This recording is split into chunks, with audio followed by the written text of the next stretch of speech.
cité les principaux facteurs du CARE qui permettent d'augmenter l'engagement du collaborateur, donner plus de sens à l'action professionnelle. Et ça, je crois que c'est vraiment déterminant dans l'enjeu que va vous exposer maintenant, très très rapidement, et sans plus attendre, Monsieur Benoît Méronin, qui est le professeur de Grenoble de l'école de management, et qui a une... Benoît, je vous ai perdu et qui est auteur aussi de plusieurs ouvrages, dont L'insatisfaction client, transformer le pépin en pépite. J'adore ça, je trouve ça très très bien.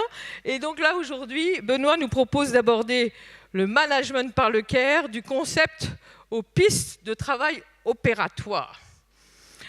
Et moi, j'aurais beaucoup de questions à vous poser derrière cela. Je serai la première à vous poser des questions. Merci Benoît, et merci pour votre intervention. Bien.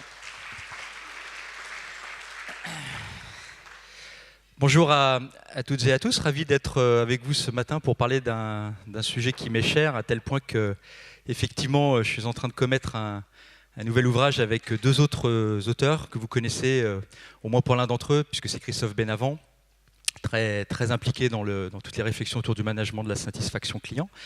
Et puis l'autre, c'est un philosophe qui s'appelle Marc Grassin, spécialiste de bioéthique. C'est important quand on s'intéresse au CARE, qui fondamentalement à l'origine est une forme d'éthique, qu'on appelle l'éthique du CARE, de pouvoir effectivement s'appuyer sur les réflexions d'un philosophe, notamment pour essayer peut-être de faire en sorte que tout ça ne soit pas qu'un slogan et que tout ça ne soit pas qu'une vague superficielle qui viendrait comme ça s'ajouter à d'autres autour du management. Donc c'est des sujets que j'explore à la fois en tant qu'enseignant-chercheur et puis en tant que dirigeant d'une société qui s'appelle CARE Experience. Donc vous voyez, j'ai aussi baptisé en référence là aussi au monde du CARE, au sein d'un groupe qui s'appelle DOM+. Alors, quand on parle du CARE, en fait, pour moi, c'est important de resituer les choses dans leur contexte. C'est important de le resituer aussi dans le contexte de l'association Esprit de Service France, parce que dans Esprit de Service France, il y a le mot service. Et le mot service, pour les gens qui s'intéressent à l'éthique du CARE, c'est fondamental, parce que l'éthique du CARE, c'est pas qu'un truc conceptuel, c'est une éthique du faire.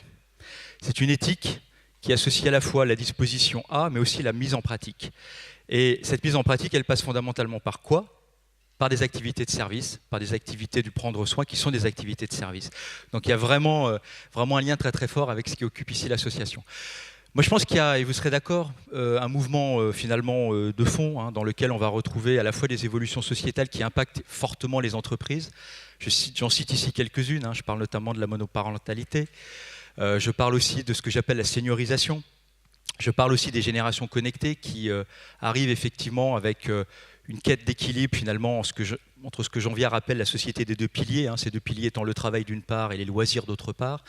Donc avec cette quête finalement renouvelée de l'équilibre entre la vie professionnelle et la vie personnelle. Bref, on a là un certain nombre d'évolutions dans nos modes de vie qui font que l'entreprise se trouve de facto impactée en fait par ces évolutions-là, qu'elle peut décider finalement de contourner en considérant que finalement la vie privée c'est pas son terrain de jeu habituel. Ou alors, à l'inverse, elle peut s'y intéresser en considérant que finalement, quand quelqu'un commence à devoir prendre soin de ses parents âgés, ça finit par effectivement avoir un impact sur la qualité du travail qu'elle délivre au sein de l'entreprise. Et donc toute la considération qu'on a notamment pour les aidants aujourd'hui en entreprise est en train d'émerger très fortement. Il y a aussi évidemment des évolutions plus particulières au monde de l'entreprise. Je m'appuie sur le monde RH parce que quand on parle de transformation, on est quand même au cœur de cette variable qu'on appelle la ressource humaine, en tout cas le fait de changer fondamentalement des représentations pour faire évoluer des attitudes qui elles-mêmes doivent se traduire par des changements de comportement. Moi, c'est comme ça que je résume la transformation, donc profondément un enjeu humain. Et on voit là aussi arriver, on a toute une vague, on parle même de Chief Happiness Officer aujourd'hui. En tout cas, depuis un certain nombre d'années, on parle de sujets autour de la marque employeur, on parle de sujets autour de l'engagement, on parle de sujets autour de la motivation, on parle de sujets aussi autour du bien-être, etc., etc. Donc il y a toute une transformation, on va dire, dans la manière qu'ont finalement les professionnels des ressources humaines d'envisager finalement leur métier. À ça, on pourrait ajouter, c'était mentionné tout à l'heure, et vous y avez répondu évidemment, le lien qui existe entre finalement le CARE et la RSE. Entre finalement la manière dont ces enjeux RSE aujourd'hui sont en train de revenir très fortement sur le devant de la scène et la manière dont finalement cette logique du prendre soin à la fois des clients, des collaborateurs, mais aussi plus globalement de la planète est quelque chose qui peut permettre de renourrir quelque part les enjeux et les réflexions autour de la RSE. Bon, là, on est au cœur du réacteur, hein. Beaucoup d'approches managériales se sont succédées, parfois empilées. Mais quelles que soient finalement ces approches, qu'on parle de symétrie des attentions, je parle de libération, d'empowerment, de servant leadership, de management bienveillant, de management par les valeurs, etc., ont quand même à un moment donné ceci en commun, qu'elles vont considérer finalement que la question de l'équilibre entre l'attention que l'on a pour ses clients et que l'attention que l'on a pour ses collaborateurs, c'est quelque chose qui va être important. Et cette logique finalement du prendre soin, de manière plus ou moins nuancée, mais c'est quand même quelque chose qu'on va retrouver toujours finalement dans ces approches-là.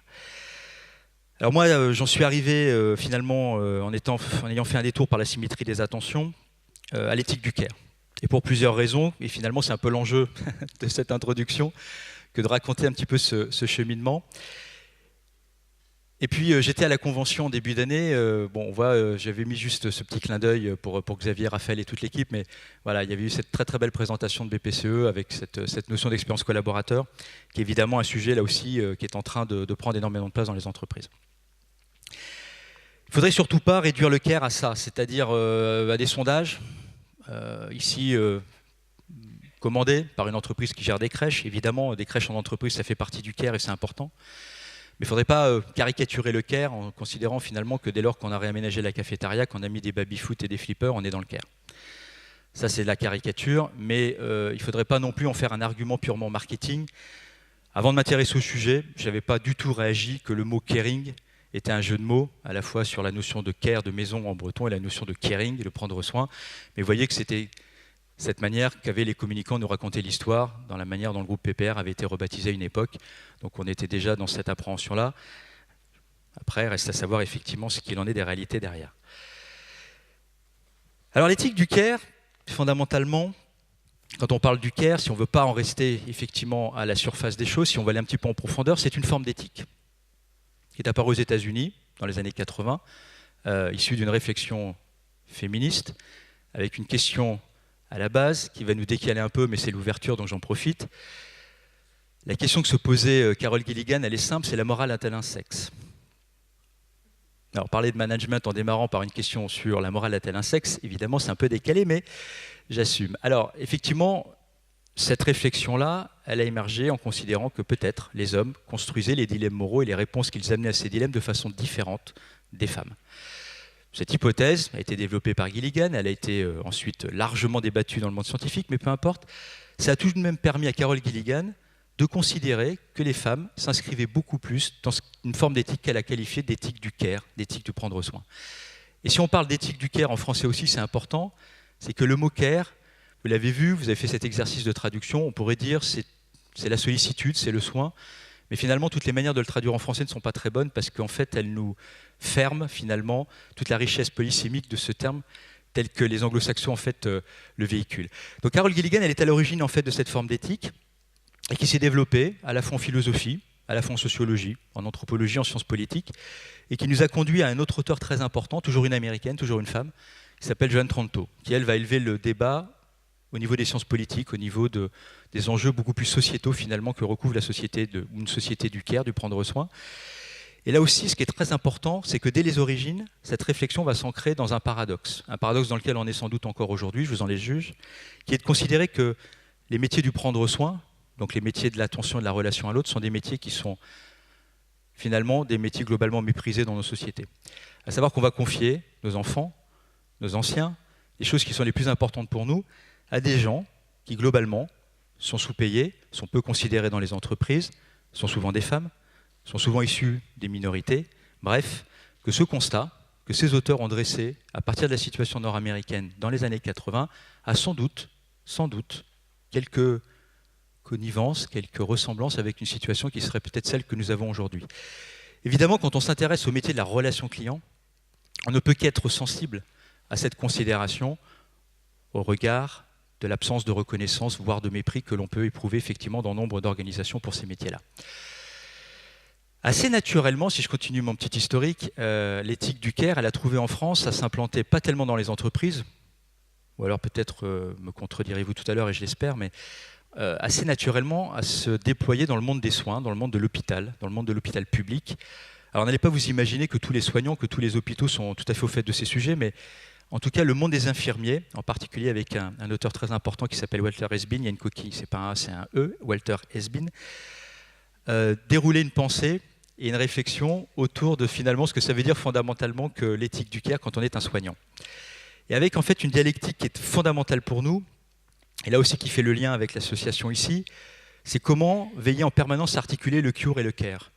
Comment, dans l'hôpital, être à la fois sur le cure, c'est-à-dire les solutions médicales de plus en plus techniques, les protocoles de soins de plus en plus complexes, qui vont nécessiter finalement l'interaction de nombreux professionnels et de technologies pour soigner, et la prise en considération, la prise en charge beaucoup plus globale de la personne, qui, elle, relève effectivement de cette dimension qu'on appelle le care. Quand j'ai le temps, je raconte la parabole que j'ai intitulée la parabole des Canaries, mais si vous insistez, peut-être si j'ai un petit peu de temps en fin de conférence, je vous raconterai la parabole des Canaries pour illustrer cette idée. Et puis on en arrive au management. Et là, c'est le désert. Il n'y a rien, pas grand-chose. Quelques auteurs, j'ai cité ici, Yvon Pesqueux notamment, qui était professeur au CNAM, une thèse de doctorat, pas plus, et encore, elle s'intéresse surtout à ce que l'éthique du care peut amener dans le renouvellement de l'enseignement de l'éthique des affaires dans les business schools. Pourtant, on a vu émerger ici ou là quelques articles qui commençaient à se questionner sur qu'est-ce qu'on pourrait faire de cette forme d'éthique finalement en entreprise. Mais quand même souvent à travers, encore une fois, le monde des soins, le monde de l'hôpital. Donc moi, aujourd'hui, l'hypothèse que je formule avec vous, celle qui m'anime, c'est que l'éthique du care, c'est pas seulement utile éventuellement pour les soignants, c'est quelque chose qui peut être utile, voire nécessaire dans le monde de l'entreprise. Je partage toujours cette image, c'est vraiment une capture d'écran d'un document du 2e CHU de France, les Hospices Civils de Lyon, qui a défini un peu comme vous le faites dans vos entreprises, une promesse, une promesse de marque, une médecine humaine et d'excellence pour chacun tout au long de la vie. Mais ce qui est important, vous voyez, c'est les 2 mots-clés qui sont associés à cette promesse tout de suite en dessous, le soin et le prendre soin. Et on est bien ici dans cette articulation, cette dialectique entre le cure et le care. Et pensez fondamentalement à toutes les difficultés que nous avons dans nos entreprises, y compris de services aujourd'hui, pour passer d'une culture dite de produit, de production, à une culture de service, et donc toute la dialectique dans laquelle nous sommes, quelque part, d'une certaine manière, entre ce cure et ce care. Quand on pense au management, quand on pense au monde de l'entreprise, on a en fait un certain nombre de représentations qui sont inscrites profondément en nous et fondamentalement auxquelles on ne réfléchit pas beaucoup. C'est là où l'éthique du care vient bouleverser un peu la donne. Premièrement, l'éthique du care, elle a une intuition qui peut surprendre un petit peu, mais elle est, à la base du care, c'est la vulnérabilité. C'est-à-dire nous sommes, vous êtes, je suis, nous sommes tous vulnérables. Bien sûr, nous sommes quand nous sommes tout petits, parce que nous sommes des enfants et nous avons besoin des soins de nos parents. Nous sommes parfois, malheureusement, un peu quand nous sommes âgés et en perte d'autonomie. Mais globalement, tout au long de la vie, il y a les accidents de la vie, il y a la maladie, il y a la perte d'un proche, il y a tout un tas de choses qui nous arrivent et nous sommes donc vulnérables. Donc, vous voyez, c'est bâtir déjà une forme d'éthique et partons pour moi une forme de management qui part d'un présupposé qui est quand même assez radicalement différent par rapport à celui sur lequel on a élaboré les théories managériales, qui partent plutôt du principe de l'autonomie reine, de l'autonomie comme postulat de départ et qui éventuellement vont ensuite élaborer des choses. Là, on part du principe radicalement inverse. Dès lors qu'on pose la question de la vulnérabilité, nous dit l'éthique du care, ça pose d'emblée la question de nos interdépendances. Nous sommes dépendants les uns des autres. Mais ça pose aussi un principe de réciprocité, c'est-à-dire que je suis à la fois quelqu'un qui a besoin du soin et de l'attention des autres, mais je suis moi-même pourvoyeur de soins et d'attention à l'autre. Et on est d'emblée dans cette notion de réciprocité, qui a pour moi des incidences extrêmement importantes quand on s'intéresse au management. C'est-à-dire que pour un manager, finalement, le prendre soin, ce n'est pas simplement le prendre soin de son équipe, c'est aussi prendre soin de lui, et c'est aussi renvoyer la balle à son équipe en disant « mais comment vous prenez soin de moi ?» C'est aussi sans doute, comme le dit un ancien très très grand patron, qui s'appelle Bertrand Collomb, qui a dirigé pendant très longtemps le groupe Lafarge, de dire à un manager, mais finalement reconnaître aujourd'hui tes fragilités, ce n'est pas un truc honteux, et en tant que manager, tu peux assumer tes fragilités face à ton équipe. C'est aussi être dans une logique de feedback qui est fondamentale dans l'éthique du care, c'est-à-dire qu'on ne se contente pas de faire les choses en considérant qu'on les fait bien, mais on est, ça c'est fondamental évidemment, dans la tension au retour que l'autre nous fait sur est-ce que j'ai vraiment répondu à tes besoins, c'est-à-dire dans une réelle écoute, et ça pose toute la question de savoir si nous écoutons réellement, et aussi bien que nous le pensons, les clients aujourd'hui. Je vous le disais tout à l'heure, l'éthique du care, c'est à la fois une forme d'éthique, donc de questionnement sur nos pratiques, mais c'est surtout une éthique du faire du mettre en œuvre. Et donc, dès lors qu'on identifie des besoins d'accompagnement, c'est de réaliser en fait ces accompagnements. Donc, c'est surtout pas d'en rester en fait à des dilemmes moraux ou à une réflexion d'ordre philosophique sur nos pratiques, mais bel et bien de mettre en action, de se mettre en action pour agir. Et en particulier pour restituer à l'autre, cet autre qui pourrait être un collaborateur, sa capacité, ce qu'on appelle en éthique du care le pouvoir d'agir. Et là, c'est de rebalayer toute la notion finalement d'autonomie et de responsabilisation sur laquelle je reviendrai. Alors, l'éthique du care, elle a aussi quelque chose d'intéressant pour moi, c'est que fondamentalement, elle résume nos besoins en fait en 4 grandes catégories. La première, elle n'est pas vraiment présente dans l'éthique du care, mais moi je la trouve fondamentale, c'est la notion de confiance. Telle que mes deux compères la définissent. Vous voyez, Christophe dit, c'est se placer, c'est quoi la confiance? C'est se placer dans une position de vulnérabilité. Il y a le mot-clé, la vulnérabilité. J'accepte, nous dit Marc, de faire le pari de l'autre. C'est toute la question managériale aujourd'hui, c'est-à-dire quand on parle de lâcher prise, quand on parle de responsabilisation, de délégation, d'empowerment, fondamentalement, c'est d'accepter de perdre le contrôle, c'est d'accepter de se mettre en risque, c'est d'accepter effectivement à un moment donné de faire le pari de l'autre. Cette notion de confiance, elle est fondamentale. Ensuite, il y a évidemment la notion d'écoute, omniprésente au sein du care, pour se dire finalement, est-ce que j'écoute réellement les besoins des autres? Est-ce que réellement je suis dans cette qualité d'écoute? Et est-ce que je restitue véritablement à l'autre ce qu'on appelle le pouvoir de dire? C'est-à-dire de dire les choses dans toute leur complexité, y compris dans le monde de l'entreprise, de faire part de mes fragilités, des émotions, de ce que je ressens, parce que parfois, en relation client, par exemple, les choses peuvent être un petit peu dures. C'est aussi de voir comment on va travailler sur cette notion de pouvoir d'agir, de contribution. Et j'aime à citer un autre sociologue qui s'appelle Erving Goffman, qui nous dit finalement, entrer en relation avec l'autre, c'est toujours une prise de risque, c'est toujours un engagement, parce qu'il y a un risque derrière, c'est de perdre la face. Goffman nous dit, l'enjeu c'est de faire bonne figure, le danger c'est de perdre la face. Et quand vous prenez un exemple concret, celui d'une personne que j'ai eu le plaisir d'interviewer dans le cadre du bouquin, qui est en charge de l'expérience salariée chez Orange, pour une grosse partie qui sont les 10 000 personnes qui gèrent en fait les box, l'installation et la réparation des box chez nous autres particuliers. Quand Jacques s'intéresse au sujet, il se rend compte que fondamentalement le problème des équipes, et il y a un mot qui le résume, et il fait mal, c'est s'autoriser à être autorisé à. Et c'est chez le client, alors même que le client attend que sa box redémarre, et je suis là impuissant, et je lui dis mais je ne peux pas, je n'ai pas accès à votre compte client. Évidemment une situation tout à fait particulière qui n'arrive dans aucune de vos entreprises. Et donc à ce moment-là, qu'est-ce qui se passe? On me dénie finalement mon professionnalisme. La personne, le client qui est face à moi, ne me reconnaît plus. Et tout ça, ça forme un système. Je ne me sens plus utile puisque je ne peux plus agir. Je n'ai pas la main, je ne suis pas autorisé à. Donc une grande partie du boulot de Jacques a consisté à créer des autorisations, notamment en lien avec les systèmes d'information. Mais en tous les cas, comme pour revenir à Goffman, le sujet c'est comment nous créons les conditions collectivement pour que nos équipes, en contact en particulier, n'aient pas l'occasion de trop souvent perdre la face aux clients. C'est-à-dire de restituer les choses dans cette vision qui n'est pas simplement une vision de satisfaction versus insatisfaction, mais de bien restituer les choses à l'échelle de l'homme.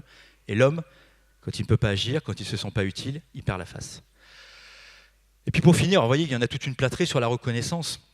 Alors là, s'il y a un mot magique dans le management aujourd'hui, c'est quand même le sujet de la reconnaissance. Mais que nous dit l'éthique du care de nouveau? D'abord, elle nous dit fondamentalement la capacité d'être, autrui reconnaît ma contribution. Vous voyez, c'est le lien avec ce que je viens de raconter. J'ai besoin d'être utile, j'ai besoin de pouvoir contribuer, mais j'ai donc aussi besoin que l'on reconnaisse en fait ma contribution. Bien sûr, toujours dans la logique de réciprocité, c'est-à-dire que ça fonctionne si moi-même, bien sûr, je reconnais la tienne. Et Goffman prenait dans les années 60 l'exemple du réparateur de télévision, et évidemment que la famille qui reçoit le technicien qui vient réparer sa télévision a besoin de reconnaître pleinement ce professionnel qui lui fait face, mais le dit professionnel a aussi besoin d'entendre son client sur le diagnostic. Combien de fois nous avons vécu des situations, en tant que particulier ou en tant que professionnel, face à un professionnel qui n'entendait pas, ou considérait qu'il savait déjà et n'avait pas le niveau d'écoute par rapport au diagnostic que nous souhaitions lui livrer. La confiance. J'ai confiance en moi, la base, c'est quand je me sens reconnu par l'autre. Reconnaître la valeur de la relation, ça je vous l'ai dit tout à l'heure, c'est fondamental. L'éthique du care, c'est une éthique qui met en avant les métiers de la relation à l'autre, les métiers donc du prendre soin.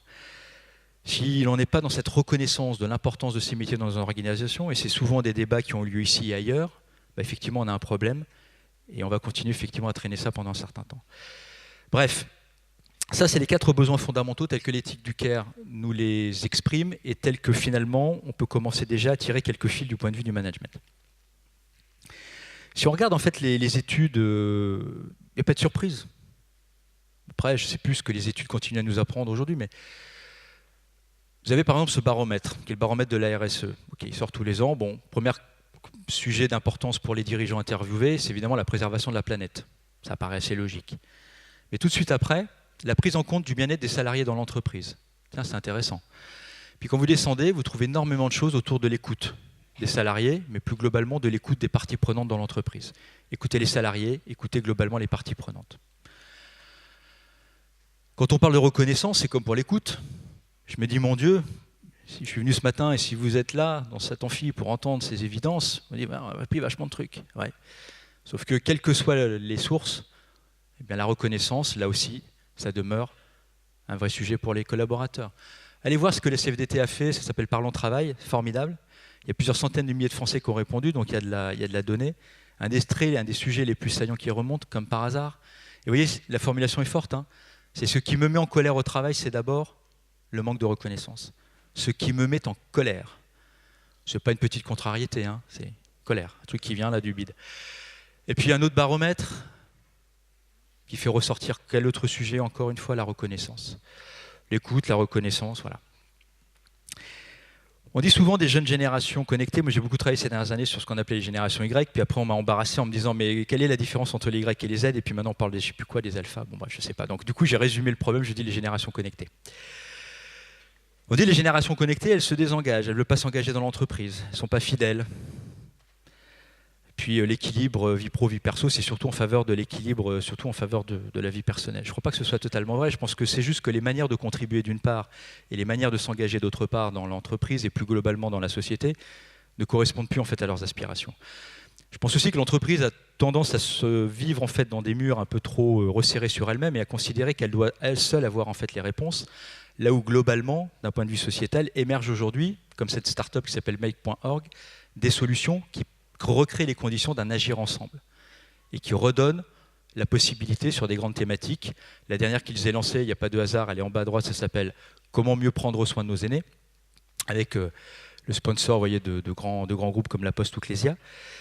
Mais de trouver des solutions, peut-être parfois en dehors des murs de l'entreprise, ou en lien en tout cas avec l'entreprise dans sa capacité à soutenir en fait cette forme d'agir ensemble, pour recréer les conditions du je me sens utile, je peux contribuer à quelque chose de plus grand que moi.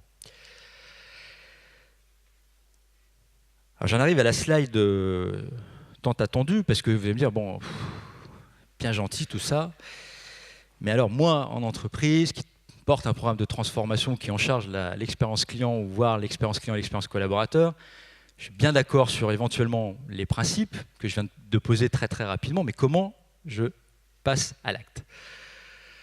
Alors ça, c'est une vision qui est la mienne aujourd'hui, qui est celle que je développe dans l'ouvrage dont je vous ai parlé, que j'exprime plutôt à travers ce que j'appelle 10 registres d'action. C'est surtout pas une roadmap où on se dit je vais de l'étape 1 à l'étape 10. C'est surtout pas un truc où je me dis finalement je dois faire tout ça et tout ça en même temps. C'est pas le sujet. Mais c'est aussi de resituer les choses dans une vision systémique. Hein, je pense que nos programmes de transformation souffrent souvent d'un saucissonnage un peu problématique. Et donc d'essayer d'embrasser un peu finalement le care à travers toutes ces composantes. Le sujet principal finalement de la traduction du care dans nos pratiques, c'est d'abord de chercher des éléments de preuve tangibles, des marqueurs, à la fois dans nos pratiques managériales, à la fois dans la qualité des lieux dans lesquels nous opérons, mais aussi à travers, vous voyez, des sujets un peu plus ésotériques que j'ai appelés ici « veiller à valoriser tous les métiers », c'est-à-dire de mettre sur la table et de ne pas faire comme si ça n'existait plus ou pas le sujet du mépris, le sujet du manque de considération que l'on a dans les organisations globalement, encore une fois, pour celles et ceux qui font au quotidien le métier du prendre soin, en l'occurrence des clients. Et c'est de poser vraiment cette question parce qu'elle est fondamentale pour se dire, mais finalement, dès lors qu'on ne sera pas dans cette reconnaissance de la contribution de chacun et chacune, notamment au regard de ceux qui font l'essentiel de ce que vivent les clients. C'est ça aussi le paradoxe, hein, c'est que celles et ceux qui font l'essentiel de ce que vont percevoir les clients ne sont pas ceux qui ont le plus de considération dans l'entreprise. Bien pour moi, en tout cas, c'est important d'en faire un sujet.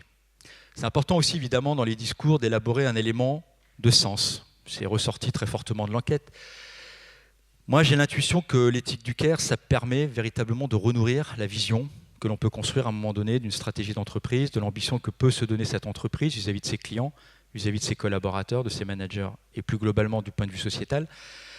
Mais évidemment, en allant chercher très vite des marqueurs qui permettent de se dire, ben voilà comment très concrètement, je vais donner à voir ce que signifie mon ancrage plus fort ou réaffirmé dans cette forme d'éthique.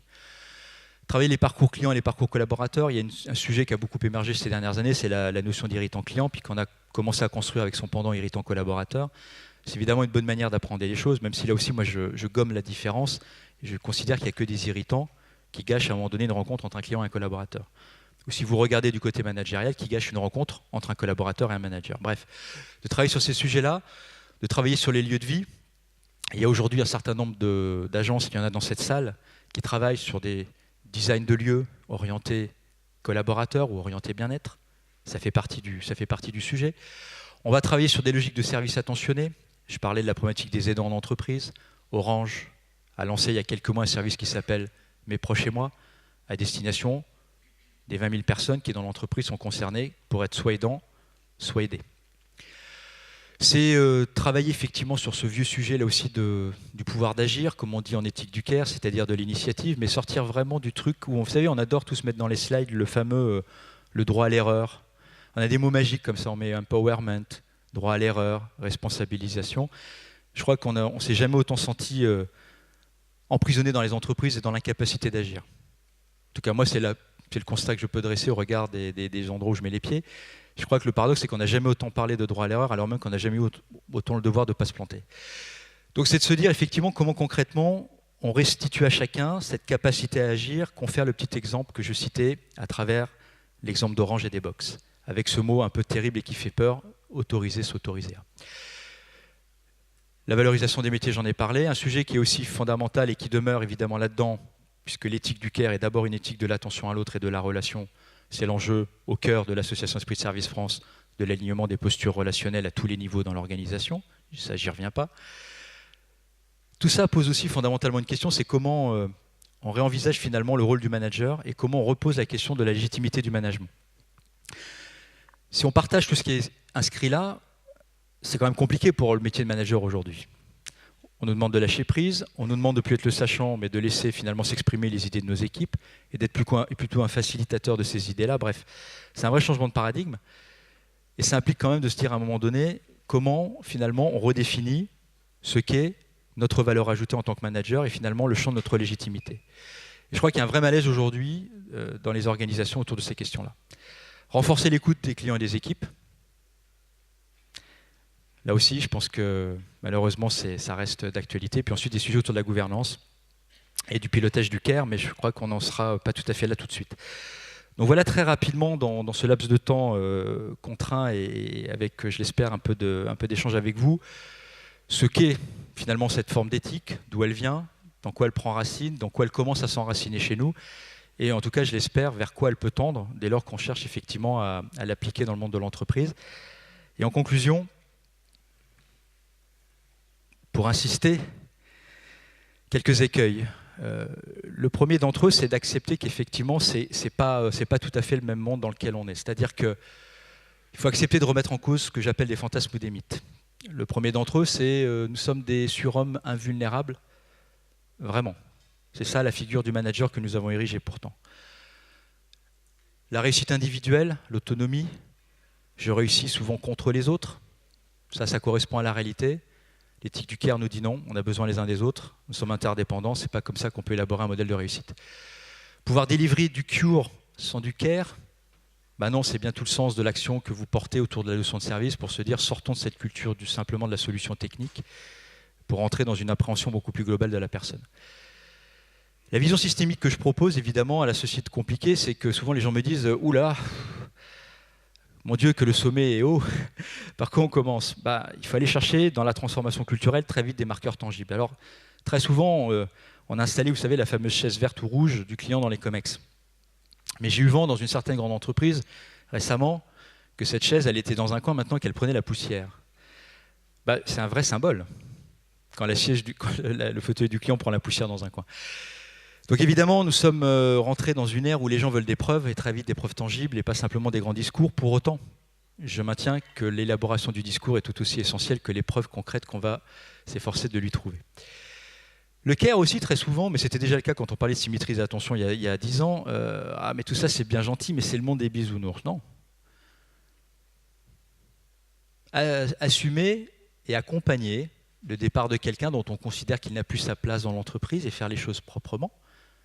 Est-ce que c'est moins bien ou mieux que de placardiser cette personne et donc créer un sentiment d'inutilité absolue? Quel est le plus CARE des deux? Les tas d'activités aussi qui relèvent de l'ordre public et de la police. Pensons à la police qui assure la protection des mineurs et de l'enfance. J'ai donné il y a quelques mois une conférence à l'École nationale de protection judiciaire de la jeunesse. Je peux vous dire que le CARE, ça résonnait fortement avec ces professionnels qui au quotidien accompagnent des mineurs en difficulté. Donc le CARE, c'est pas le monde des bisounours. Et puis évidemment le danger, et souvent on m'interroge sur la différence, sur comment je me positionne entre la libération, l'entreprise libérée et l'éthique du CARE. Je pense que c'est surtout pas une injonction. On aurait tort de penser, comme dans l'entreprise libérée, que d'un seul coup émergerait un leader charismatique et visionnaire, prendrait comme ça le drapeau, l'étendard, et qui dirait à ses troupes « Nous allons rentrer dans le CARE ».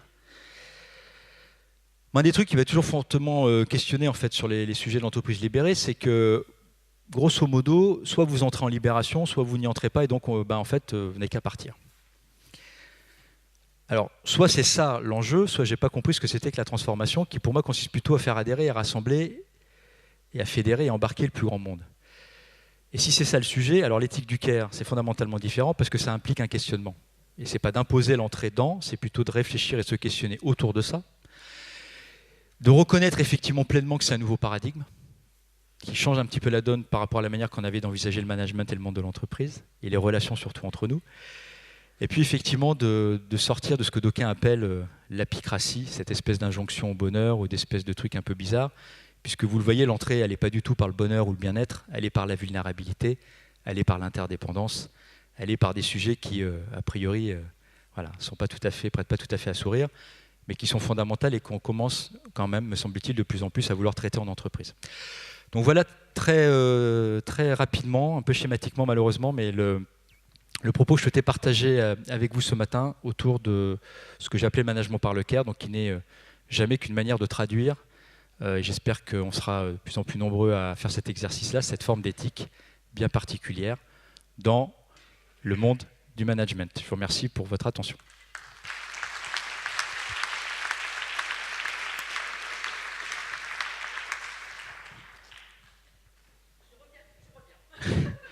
Voilà, comme on a, je crois, quelques minutes quand même pour prendre quelques questions, ou peut-être des réactions ou des commentaires.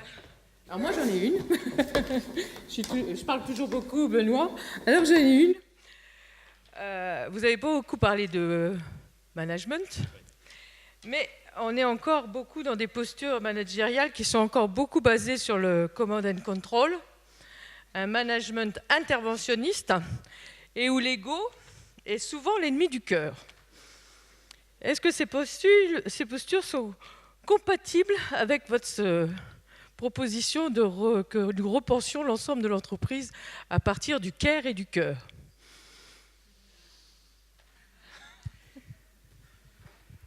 Je trouve dommage que certains dirigeants se penchent sur ces questions dès lors qu'ils ont vécu des drames personnels. Et j'en ai connu quelques-uns. L'éthique du CARE, c'est juste quelque chose qui fondamentalement nous renvoie à toutes nos fragilités et qui repose fondamentalement vraiment, parce que vous savez, il y a aussi un slogan, j'aurais pu commencer comme ça, c'est replacer l'homme au cœur de l'entreprise. Ouais. L'éthique du CARE, pour le coup, elle nous renvoie chacun, et c'est pour ça que c'est aussi un miroir qu'elle nous tend à chacun d'entre nous, à vous, à moi, à chacun parmi vous, de là où il en est sur son chemin de vie, par rapport aux épreuves qu'on peut traverser à un moment donné, et juste d'accepter que ça fait partie de la vie, et juste d'accepter de se dire, mais finalement en tant que professionnel, pourquoi je considère que tout ça, ça ne fait pas partie en fait de la vie, alors même que ça fait partie de la vie. Mais c'est considérer aussi en retour que quand on parle de l'équilibre, par exemple, entre la vie pro et la vie personnelle, trop souvent, vous savez, dans ce pays, on considère que finalement l'entreprise, c'est le monde c'est un monde terrible et qu'en fait la quête c'est surtout d'aller vers la vie personnelle. C'est pas vrai. Quand vous regardez en fait la réalité des gens les plus fragiles dans ce pays, très souvent c'est dans leur vie professionnelle qu'ils vont retrouver une forme d'équilibre. Donc quand on parle d'équilibre vie professionnelle, vie personnelle, c'est aussi d'accepter que le monde du travail c'est pas que un monde en noir, c'est aussi un monde un peu plus nuancé que ça, et qu'effectivement je vais aussi retrouver une forme d'équilibre en tant que personne par rapport à mon activité professionnelle. Donc en fait, pour moi, c'est plutôt un miroir de lucidité que l'éthique du care nous tend, qui représente pour moi en tout cas quelque chose de beaucoup plus réel que les fondations des théories managériales qu'on m'a enseignées, je suis censé enseigner à mes étudiants. Et reposer encore une fois cette question de la réciprocité qui est extrêmement forte, qui est aussi nous sortir d'un dilemme judéo-chrétien terrible, qui est de dire, en gros, soit je suis égoïste, soit je suis altruiste. Soit je ne me coupe pas des autres, soit je m'en occupe tellement que parfois même ça peut m'entraîner vers un burn-out. L'éthique du care nous dit, pour pouvoir être en capacité de prendre soin de l'autre, il faut que je prenne soin de moi. C'est une condition de base. Si je n'ai pas l'énergie, si je n'ai pas la disponibilité, je ne peux juste pas être attentif aux besoins des autres. Mais en retour, j'ai besoin aussi que les autres aient la même vigilance vis-à-vis de moi. Et je trouve que dans cette notion d'équilibre, là aussi, il y a quelque chose d'un petit peu nouveau qui nous permet d'aller un cran plus loin par rapport à un certain nombre de sujets qu'on avait mis sur la table ces dernières années. Je ne sais pas si je réponds à la question, Maryse, mais c'était une réponse. Merci, Benoît. Est-ce que vous avez des questions? Merci. En fait, Walter Esbin, dans un de ses textes, raconte l'histoire d'une petite mamie qui est à l'hôpital, qui est très stressée, en fait, qui vient pour une opération du genou. Elle a fait une chute, une opération assez banale, et elle est extrêmement stressée. Et il raconte cette histoire et je l'ai trouvée très inspirante, et du coup j'en ai fait une parabole que j'ai appelée la parabole des canaris, mais ça marche aussi avec un Yorkshire ou avec un chat. Et donc cette dame, elle est là, elle est très très agitée, très très stressée, et donc les professionnels se rassemblent autour d'elle, chacun, vous savez, dans son corps de métier, l'infirmier, le brancardier, etc. Vous inquiétez pas, ma petite dame, vous savez, c'est une opération banale, c'est l'ambulatoire, vous serez sorti ce soir, oui, après il y a la rééducation, c'est un peu long, etc. La petite dame, ça va pas. Au bout d'un moment, la petite dame finit par lâcher le morceau, elle dit, mais oui, mais pendant tout ce temps-là, qui va nourrir les canaris? Et là, évidemment, ça laisse pantois les professionnels de l'hôpital, vous imaginez bien, confrontés à la réalité de nourrir des canaris, qui vont considérer que peut-être c'est pas leur métier. Et Walter Esbin a cette image que je trouve extrêmement puissante pour exprimer cette notion de cure et de care. C'est-à-dire, on s'est tellement concentré dans le monde de l'hôpital sur le soin technique de la biomécanique du genou qu'on en oublie l'appréhension globale de la personne. Et que pour des personnes âgées, très souvent, le principal souci, ça va être le retour d'abord chez elles, mais ça va être aussi effectivement le qui va prendre soin de l'animal de compagnie. Donc soit on considère que ce n'est pas le job, mais est-ce qu'on traite bien la personne? Je ne sais pas. Soit on considère que c'est le job, mais à ce moment-là, qu'est-ce que ça implique effectivement en termes de posture, en termes de culture, et plus globalement dans cette appréhension-là. Et si je referme la parabole et que je raconte une histoire, la dernière, pour revenir au monde de l'entreprise, sur des techniciens qui opèrent dans le monde de la santé aussi, de l'hôpital, la réparation, l'entretien des IRM, des scanners, etc. Histoire vraie. Le technicien arrive, répare en fait l'IRM, s'en va, et 2 heures après, le service client de la dite entreprise est assailli du énième appel des professionnels de santé, mais qui cette fois sont au bord de l'explosion, en disant « mais bordel de... quand est-ce que ça va marcher ?» Et là, la personne du service client vérifie l'info, dit « monsieur, ça fonctionne depuis 2 heures. » C'est-à-dire que le technicien a bien pris soin du cure, mais n'a pas salué, et n'est pas allé voir le professionnel en disant « cher monsieur, j'ai le plaisir de vous annoncer que l'IRM reprend, les 20 patients qui sont en train de poireauter dans la salle d'attente vont pouvoir être accompagnés. » C'est véridique. C'est-à-dire qu'à un moment donné, on a construit des cultures. Le fautif, c'est pas le technicien. Hein. Le fautif, c'est la culture qu'on a construit collectivement et qui fait que ce technicien considère qu'il a fait le job une fois qu'il s'est intéressé au genou ou à l'appareil, et pas parce qu'il a pris en considération globale la personne et ses besoins. Et donc le sujet, c'était aussi de dire au client, ça y est, ça marche, bonne nouvelle, vous allez pouvoir bosser, quoi. Donc voilà, c'est ça l'histoire de la parabole des canaris.